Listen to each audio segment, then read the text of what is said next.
பேருக்கு பார்த்தீங்கன்னா ஓவலேஷன் டைமில் லைட்டாக ப்ளீடிங் ஸ்பாட்டிங் வந்து இருக்கும். ஸோ அந்த மாதிரி இருக்கும்போது பேபிக்கு ட்ரை பண்ணலாமா, ஹஸ்பண்ட் கூட சேர்ந்து இருக்கலாமா அப்படின்றத பற்றி தான் இந்த வீடியோவில் நம்ம பார்க்க போகிறோம்.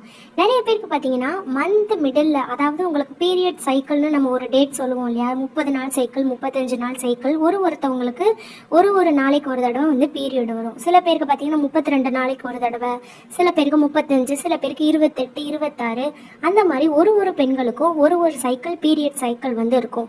அந்த நாள்களோட மிடில், அதாவது 30 நாள்னா 15 நாள்ல அந்த மாதிரி ஒரு மிடில் ஒரு 4-5 நாள் பார்த்தீங்கன்னா ஓவலேஷன் டே அப்படின்னு சொல்லுவாங்க. அந்த ஓவலேஷன் டைம்ல பார்த்தீங்கன்னா அவங்களுக்கு வந்து ஒரு அதிகமாக வந்து வெள்ளைப்படுதல், ஒயிட் டிஸ்சார்ஜ் வந்து அதிகமாக இருக்கும். சில பேருக்கு பார்த்தீங்கன்னா ரைட் சைடில் பெயின் இருக்கும், லெஃப்ட் சைடில் பெயின் இருக்கும். இந்த மாதிரி ஒரு சைடில் பெயின் இருக்கும். அடிவயிறு லைட்டாக சுருக்குன்னு வலிக்கிற மாதிரி இருக்கும். இதெல்லாம் வச்சு ஓவலேஷனை வந்து நம்ம ஓரளவு ப்ரெடிக்ட் பண்ணலாம். ஸோ ஓவலேஷன் சிம்டம்ஸ் என்னென்ன அப்படின்றத தனியாக எக்ஸ்பிளைன் பண்ண வீடியோ வந்து நான் உங்களுக்கு வந்து எண்டு ஸ்க்ரீனில் கொடுக்குறேன். நீங்கள் வேணும்னா அதை போய் பாருங்கள். ஸோ ஓவலேஷன் டைமில் இன்னொரு சிம்டம்ஸ் முக்கியமானது என்னன்னு பார்த்தீங்கன்னா, நமக்கு வந்து லைட்டாக ப்ளீடிங் இருக்கும், ரெட் கலரில் லேஸாக பிளட் வர்ற மாதிரி இருக்கும். இது எல்லாருக்கும் வருமானு கேட்டால் கிடையாது.